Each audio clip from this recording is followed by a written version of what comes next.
Welcome to the Leading with Instinct podcast, where we dive deep into leadership, personal growth, and how the intuitive nature of horse herd dynamics can give you the tools you need to lead with confidence and clarity. I'm Katie Navarra-Bradley. And I'm Ginny Telego. Today's episode is inspired by the fact that May is Mental Health Awareness Month, which was first recognized in 1949. It was established to raise awareness about mental health issues, help reduce stigma, and promote mental well-being.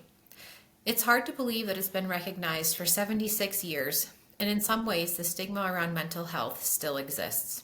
This is the Leading with Instinct podcast, focusing on intuitive leadership and fostering deep team connections through equine experiential leadership development and coaching. Brought to you by KatieTheCoach.com and the Collaboration Partners. Now, here's your hosts, Katie Navarra-Bradley and Ginny Telego. Hi, Ginny. It's great to see you. Hey, Katie. Good to see you too. When we were brainstorming for what to talk about in this episode, I was just beginning to work on several writing projects for clients that highlighted May as Mental Health Awareness Month and how people are partnering with horses to support this mission of advocating for and improving mental health and well-being. And one of those projects that really stood out to me was a young lady who lost her brother to suicide when she was just 12 years old. And that could be a real turning point in life depending on how she wanted to accept that. And so she harnessed her love of horses to organize a charity horse show in her brother's memory. And that has since blossomed into a foundation that provides mental health support and organizes kindness days in her community, all before she's even graduated high school. I love that. And another organization that I talked to, they offer month-long therapy sessions to individuals and families to help them cope with grief, with loss, and other challenges. And it really got me thinking back to my own experience as a teenager when my father was diagnosed with cancer, not once, but twice, and nearly died. And, I was 13. That's a really hard time for kids to begin with. And it was really the horses in my barn that provided that support to navigate not only the family medical issue, but all the challenges that come along with being a teenager too. Mm-hmm. What have your experiences been with the healing power of horses? Oh gosh, wow, Katie, those are powerful examples. And I know we could spend several hours talking about all the ways that horses support humans at an emotional level. I know we've both been in the arena in those experiences. We've both had those experiences.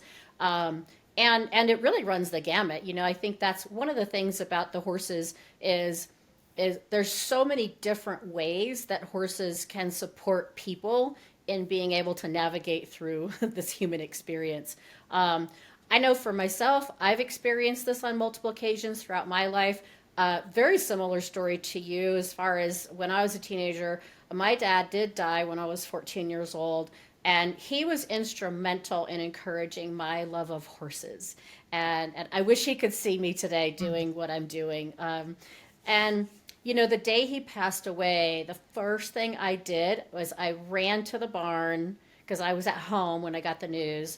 I ran to the barn. I saddled up my pony, Chief, and I just took off, started riding. My poor grandmother was there with me, and she didn't know where I went because I was very, very traumatized.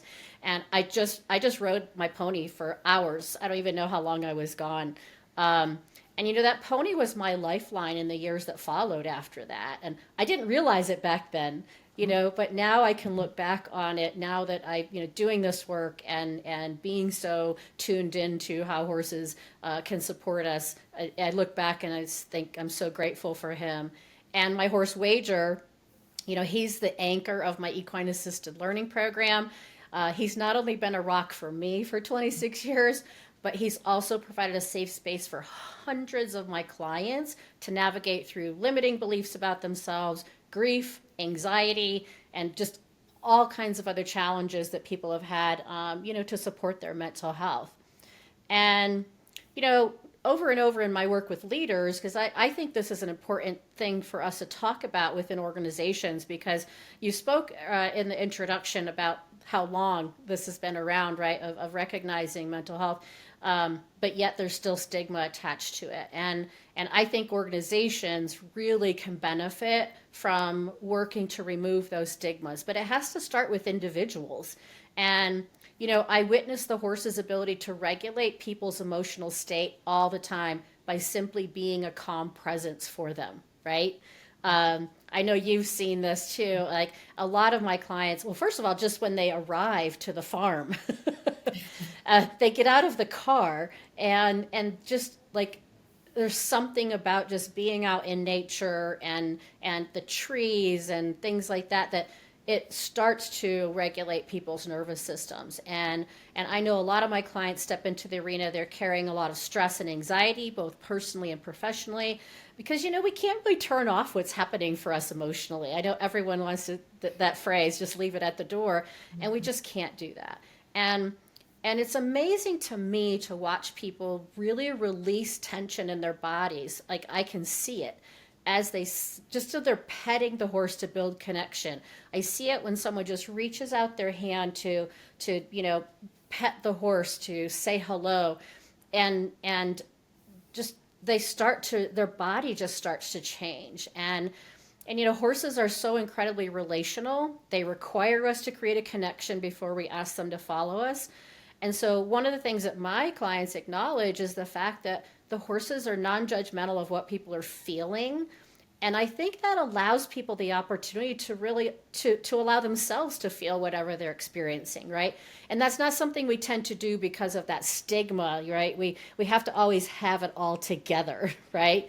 And so, I think with so many leaders, they're overwhelmed. They're really using their analytical left side of their brain all the time. And when they're with the horses really require them to shift and use the right side of their brain to build connection and relationship. And sometimes they aren't quite sure what to do. It's uncomfortable for them. But I've just noticed when they allow themselves to really feel that tension leave their bodies, and then how that opens their ability to see things more broadly, it's really quite profound. And I know I was thinking about this when I was preparing. And Katie, I know you're familiar with the HeartMath Institute. And that might be something for us to share in our show notes so people can read, because there has been research done about how the horse's heart rate can actually calm a person's heart rate when they're within a certain distance from the horse. There's been research done on this. And I think it speaks to Winston Churchill's quote, right? That there's something about the outside of a horse that's good for the inside of a person. And so, so Katie, I would love to, let's keep going in this dialogue. I think it's really cool.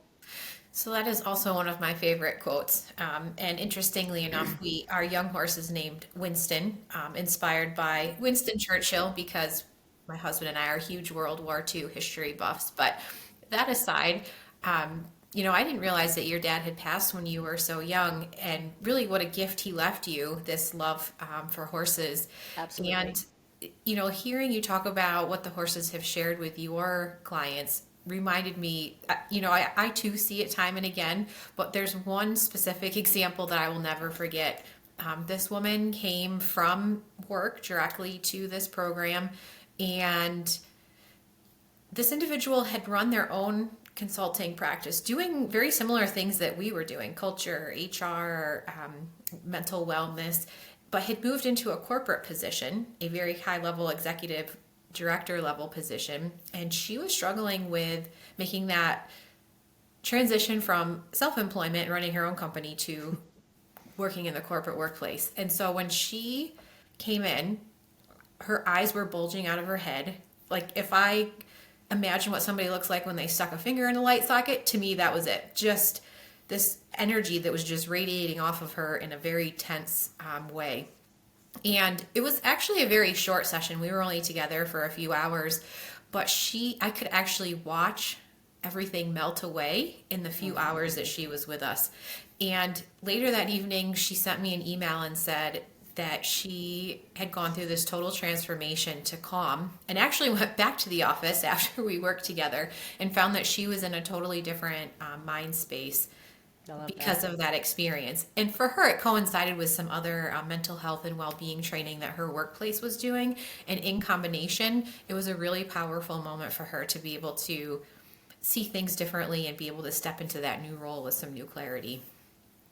That's so cool, and I think it's fascinating because people have oftentimes people have this idea of horses that they're like a Tyrannosaurus Rex, Right. and that they are there to purposely want to do harm to us. And the reality is horses are not that at all as prey animals, right? We know that they're very much about nonviolence. They don't like conflict, and I do think it's interesting and fascinating to me how many times I have clients show up who are just they're in a place of distress, perhaps around something, and they're also maybe a little bit nervous about going out with the horses, and so in those instances, I might even just have them not go in with the horses, but we'll just stand outside of the fence, and the horses are just so tuned in. It seems like, right, when that they just seem to know when people need some kind of support,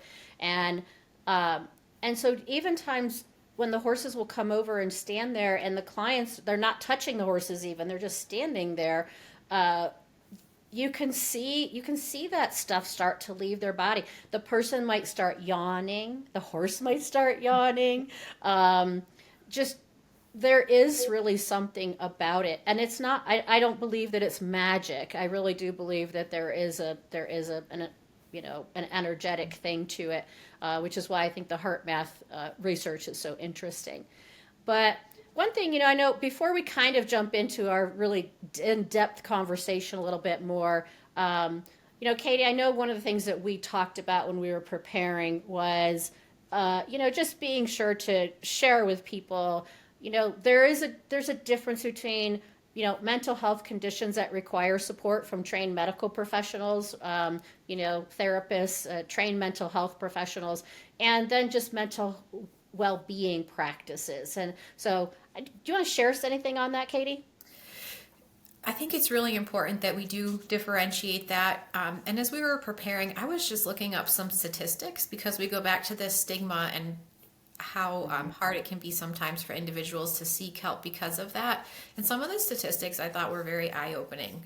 The fact that 1 in 5 U.S. adults experience a serious mental health illness each year, but more than half of them never seek treatment. And that's because I think there's this fear of being vulnerable, asking for help. And so being more aware of the fact that probably a lot of people around us could use some of that extra support and attention, I think is helpful. And if we relate that to the workplace, globally, an estimated 12 billion working days are lost every year to depression and anxiety, and that costs businesses $1 trillion a year in lost productivity. A So year. a year. So we talk about when we talk about this, and I hear people say that it's kind of woo-woo to be talking about mental health. First, I believe it's the right thing to do, but also when you look at it from a business standpoint, when you're not providing space and services and support to help staff through that, it's very costly to businesses. Yeah, and I think that's such an important point to bring up because, again, we like to think that, oh, it's this thing that's over here, right? That it doesn't impact our businesses. That's people's private business, right? We don't want to get involved in that.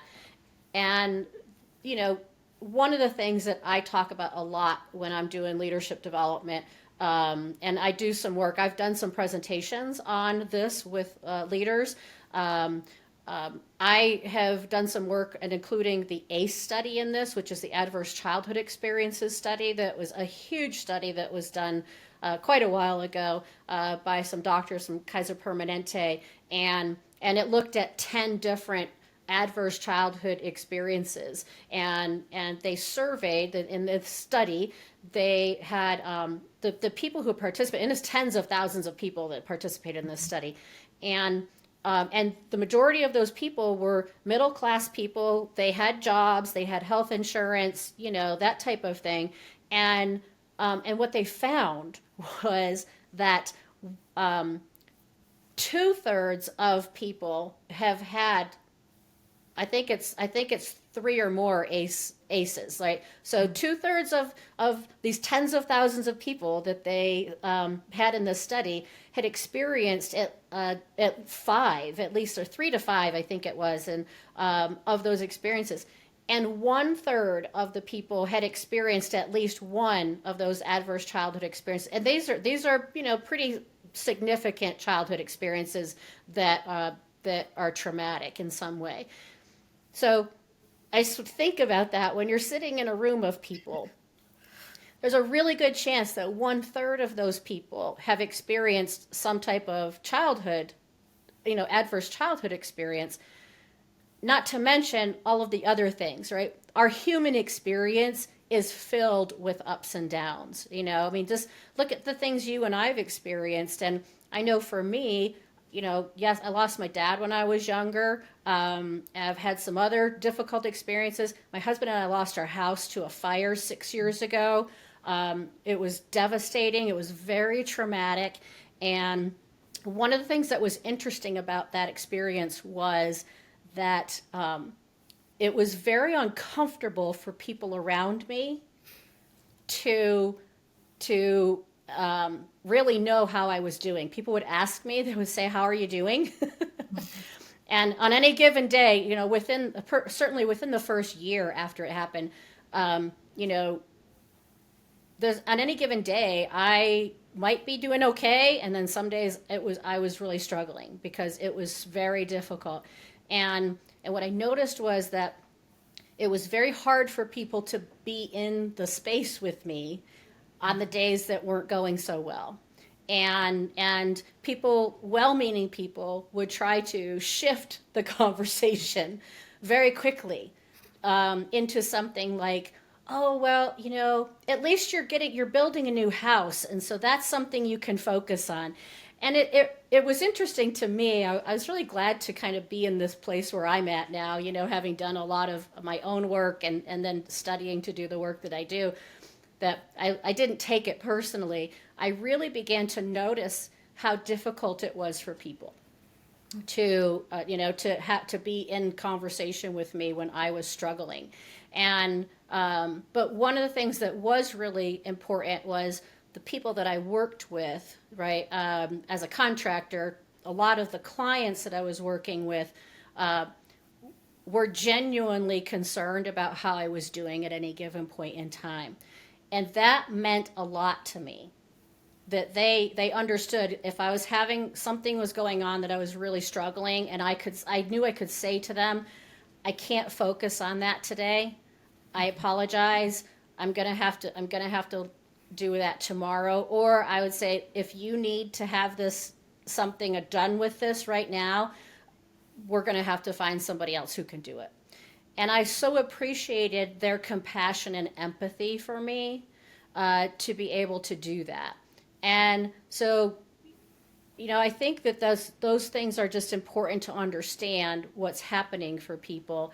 And I know that my horses were really integral for me in navigating through that. I appreciate you sharing what that experience was like. I know we've talked a lot offline about losing your house, and while I was fortunate that my dad is still with us today, I had a couple of really good friends lose multiple parents in a row within a period of like 3 months. They lost 3 parents. And I think one of the things that stood out to me is that, and one of them was a coach, or is a coach as well, and they said, "Everybody just asks how I am." And that's really not the answer or the question I want to be asked. I really just want somebody to sit in silence with me, or take me out to lunch, or just show their support without asking, "How are you today?" Because that today can be, like you said, good today, not so great tomorrow. And it is very hard for all of us. Even though I work in this space as well, I still find that's my go-to response, because I think that's how we're programmed as people. But being aware that there's a lot of complex emotions, and offering our support in other ways is really what our colleagues and our friends need at that time.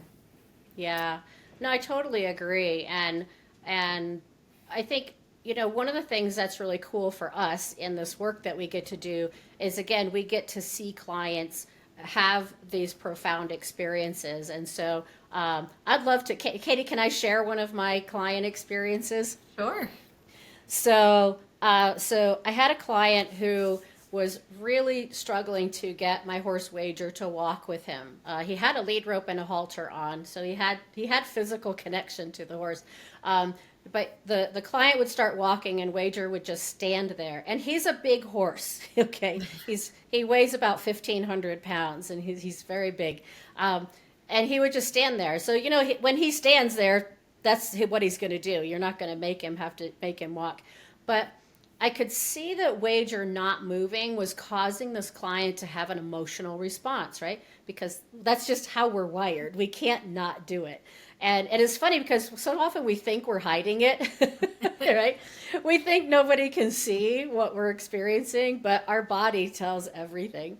And so his body was getting tense. I could see him starting to grip the lead rope, and I could see he wanted to like pull, right, to make it happen, because he was feeling very uncomfortable in that experience. So I stepped in next to him and I just, did a check-in. I was like, hey, how's it going? What are you experiencing right now? And he said, I'm really getting frustrated. He says, I don't understand why Wager isn't coming with me. And so we had some coaching conversation around the different reasons that Wager might not be moving, because there's lots of beliefs, perceptions that people have about that. Like the horse is lazy, the horse doesn't want to do it, the horse doesn't like me. So once we move those out of the way, then we can really get to the heart of what the person is experiencing and how that's impacting the horse. So finally, the client shared that he was afraid that Wager didn't think that he was a good leader. Mm-hmm. And that was why that Wager wouldn't walk with him. So we spent some time, processing through that belief, and I asked him, does that show up for you with your team? And he said, yeah, it does. And so then we did some coaching around shifting that belief and letting go of the self-criticism and just providing this clear direction and energy to Wager. And on his first try, nothing happened, but then his body language changed and he stopped focusing on being worried and anxious. And he just put his attention on where he wanted to walk with Wager, and he stepped forward, and Wager immediately stepped with him, and they did their walk. And when we debriefed that experience, the client was really impacted by what had happened, and he processed that throughout the rest of the day, because he was there. Actually, he was actually there with a group of people, so that also was adding to his anxiety. Mm-hmm. But when he allowed himself to simply name what he was feeling about the situation, that was what released the tension from his body. And then Wager felt safe to go with him, right? The horses don't like us to pretend that we're okay when we're not okay. And so his aha, when we talked at the end of that workshop, was sometimes he gets in his own way, and the experience with Wager showed him that it was okay for him, and actually necessary, to acknowledge what he was feeling when things weren't going the way he expected. And that for me, is so powerful, because the big part of that is, again, people are showing up, we're all showing up all the time with all kinds of feelings and emotions. People don't like to talk about it sometimes. They think it's icky, because it can be uncomfortable for people. Mm-hmm. But we can't just pretend that it doesn't exist, right? Don't you think that that's a big part of it? I do think it's a big part of it. I remember you sharing with me that, suppressing emotions uses up a lot of our energy that we might need for later, and that horses let that energy go. And when you tell clients that, their first response is like, gee, that's healthy, right? And I also think, too, on the flip side, we're talking a lot about suppressing emotions like fear and frustration and vulnerability. But I'll speak for myself, but I feel like listeners might feel the same as well. Sometimes we even suppress our playful energy. Yeah. And the other day I was out working with another one of my horses, Leroy, on the ground. And it was the first like beautiful spring sunshine day that we had here. And he was literally just kicking up his heels in playful enjoyment of the environment. And it was a reminder that, we could all use a little bit of that too. We tamp that down as much as the other emotions that go along with that. And there's a lot of research that's out there that suggests interacting with the horses helps us identify those emotions and being able to release them to improve our health and well-being. Mm-hmm. There's a lot of research about, from mental health conditions to children living with motor disabilities, and also adults, especially veterans who are grappling with PTSD. And there's one kind of fascinating research study that came out a few years ago that I actually was able to write an article about. There were researchers studying how horses brought a new dynamic to caregivers and the person they were caring for that had Alzheimer's. If you haven't been around somebody with Alzheimer's, there can be a lot of tension because the person with Alzheimer's can't understand what's happening, can't articulate their emotions like they had previously, and it can be exhausting for everyone. And so these experiences with the horses really started with just a sensory walk around the property, around the barn, to give both parties a chance to become more aware of what was around them. And then they did just very simple things like taking deep breaths, picking the horse's hoof out, or brushing them. And one of the caregivers that I talked to said that just simply feeling a sense of connection to the earth and nature was a big tool that they took away from the program because it helped them stay calm and centered in the middle of caregiving crises at home. And so horses just have this innate ability to do that. And just paying attention to our senses can help us reset and regain that clarity that we need. Yeah, I think that's so powerful. And I think it goes back to that idea, right? I was talking about oftentimes when my clients show up at the facility where we're doing the workshops, just they get out of the car, and by the time they walk from their car to the arena, their senses have been able to take in, though there's leaves on the birds. Oh my gosh, there's birds, there's all these things. And it is true that nature in and of itself really is a very powerful thing to help us stay healthy mentally. And I know, Katie, you and I were talking when we were preparing for this, we were both kind of talking about how the smell of horses. Yes. If I could bottle that up and even give it away to people, to me, that would be like the happy scent, because there's nothing like, for me, it's the horse's nose, right in that soft spot where their lips are.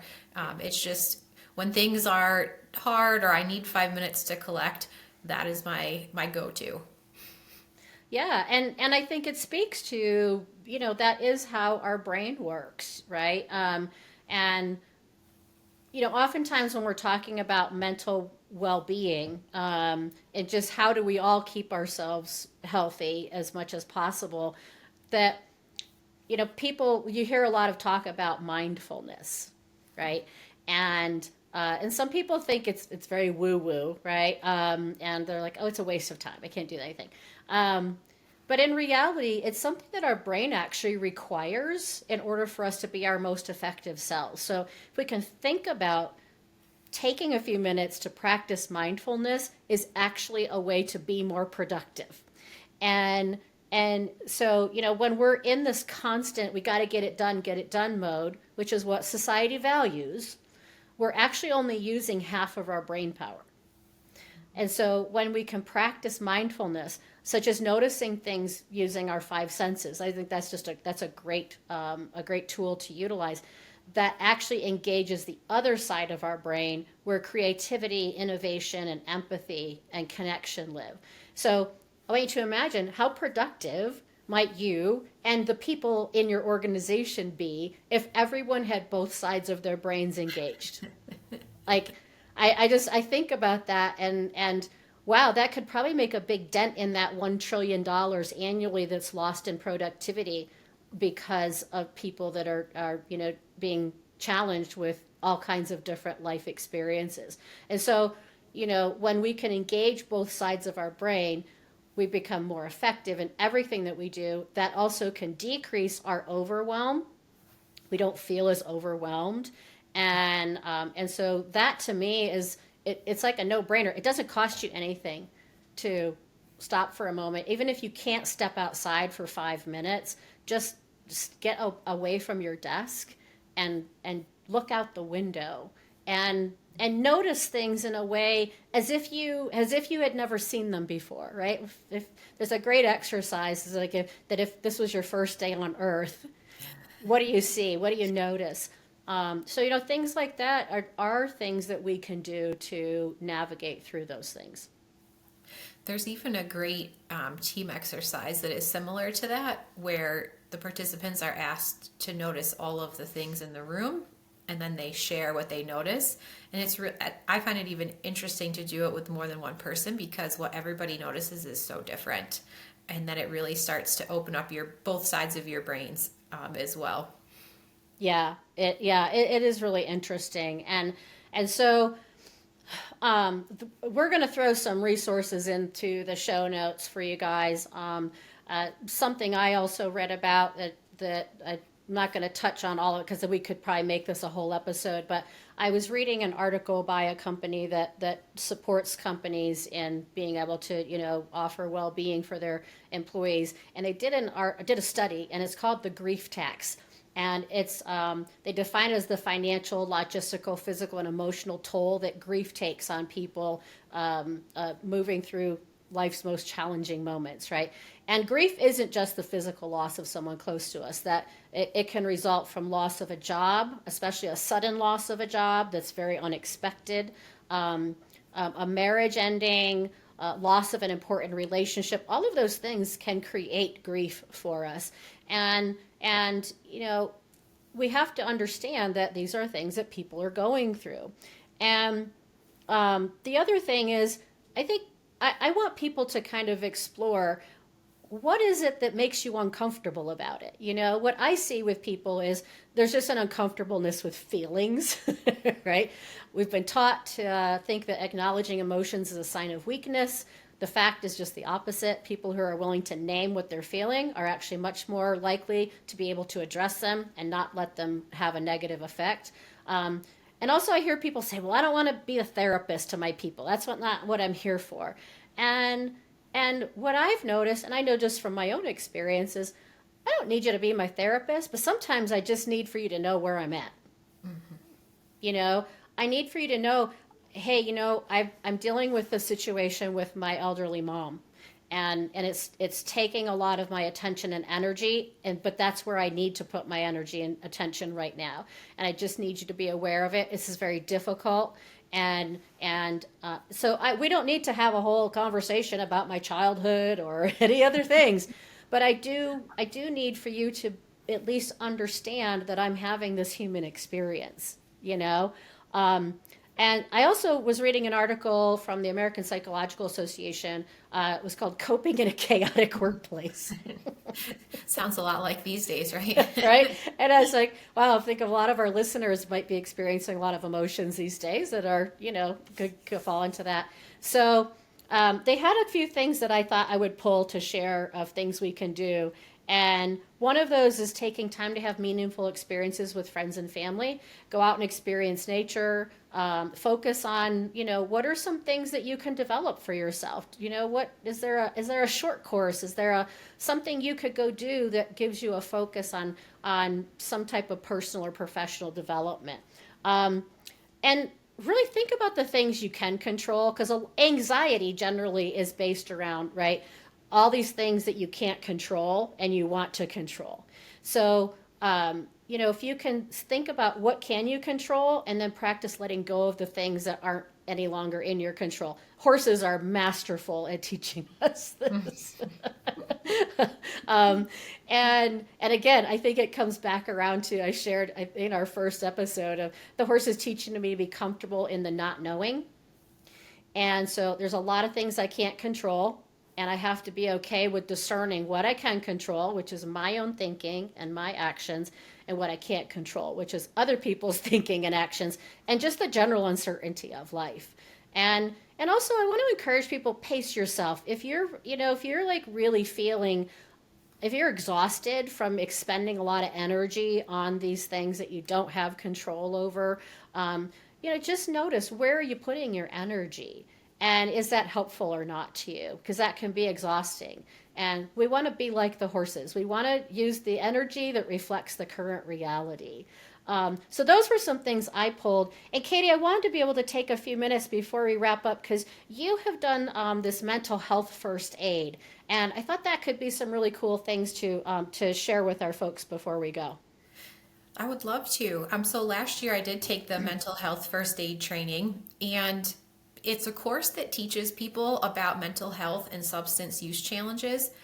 The interesting thing is that anyone can become a mental health first aid responder, because you're not diagnosing or treating anything. Instead, you're observing behavior changes. You're offering a non-judgmental listening ear that you're talking about, giving somebody an outlet to share that they're having some struggles in life, and also serving as a vital link to early intervention. It can help somebody realize that maybe they do need additional support before they get to a space that is much more challenging to deal with. So the course teaches people how to have basic knowledge about mental health challenges. It helps you understand what mental disorders and behaviors are, so that you can recognize an illness that may be developing within someone. And what was really interesting is the trainer that I took the program from is also a workplace and business coach. And it was really powerful to hear the examples of how they talked to individuals, how leaders could talk to individuals on their teams when they started realizing that there was some unspoken challenges going on. And so it's not about cornering somebody and forcing them to tell their whole life story, but saying something as simple as, hey, I've noticed that things seem to be changing, or it felt to me like you might want to have said something else that didn't come out, and giving them an opportunity to share that they may be struggling, and then help them find and connect to support that they may need. They may not be ready for it at the moment, so this course does teach you how to work through some of that and how to build a network of qualified professionals, but it's really helping with this early recognition so that people feel seen and heard, which is so important.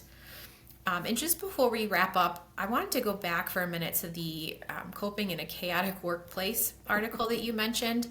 A study by Deloitte in 2023 on workplace well-being found that 91% of employees who set boundaries reported better mental health outcomes. I think boundaries are really hard to set, especially in these chaotic environments, but the horses really help us understand why we need boundaries. You can watch them out in the pasture and they have their little tiffs, their little disagreements. They understand where each other stands, and then they move on and get back to grazing and reducing their energy so that they're spending more time eating and relaxing than fighting and disagreeing. And the other thing is, there was some Gallup research from 2023 that shows that employees who have a best friend at work are more engaged and less likely to feel stressed out. That's because, in my opinion, that's because chaotic workplaces often make us feel isolated. So reaching out to a trusted coworker for quick support or a quick vent session can help normalize the experience. And we have to be careful in vent sessions because it's not designed to spiral out of control, but to share some momentary frustration or experience that we're having. And really, horse herd behavior is centered around this very idea. Horses are social by nature and can live in a lot of stress when they're alone. So I know we probably have some introverts listening to this and they're thinking, oh, don't tell me I have to go be surrounded by people. And I am not suggesting that at all. But finding that one buddy at work can really go a long ways to helping deal with workplace chaos. Yeah.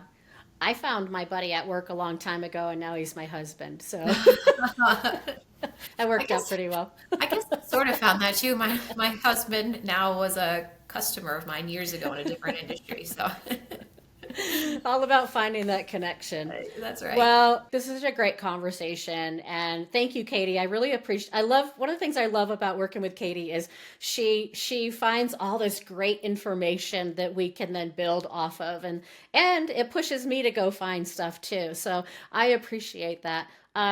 I really hope that this is a topic that our listeners are impacted by, and that they get something out of listening to it.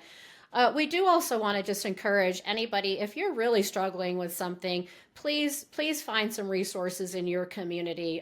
Every community has mental health support resources. Know that you're not alone. There are so many people that are, trying to navigate through this human experience every day. And so we really want to encourage people to get the help that they need. But so as we wrap up, again, I hope we've provided you with some helpful insights about how you can use the wisdom from the horses to support your mental health and mental health of people around you. Again, we're going to throw some things into the show notes so you can access some of the things that we've been looking at. And we'd love to hear from you. What strategies do you use throughout your daily stresses of life and work? What helps you to stay grounded and keep your nervous system calm? We'd love to keep the conversation going. Please share your thoughts with us on social media or in the comments. And if you enjoyed today's episode, please don't forget to subscribe, leave us a review, and share it with your network. So until next time, stay grounded, stay connected, and always lead with instinct. This has been the Leading with Instinct podcast, focusing on intuitive leadership and fostering deep team connections through equine experiential leadership development and coaching. The Leading with Instinct podcast is brought to you in partnership with the Collaboration Partners, harnessing the collective human potential in organizations since 2009, providing equine experiential learning for lasting change. Get in touch at thecollaborationpartners.com and by katiethecoach.com, helping entrepreneurs and business leaders reset, reconnect, and reframe to live their best professional and personal lives. Visit katiethecoach.com for more information. For more information about equine experiential development and coaching and the Leading with Instinct podcast, visit www.leadingwithinstinct.com. The Leading with Instinct podcast is available at leadingwithinstinct.com, on the Leading with Instinct YouTube channel, and wherever you listen to your favorite podcasts. Subscribe today, and thank you for listening to the Leading with Instinct podcast.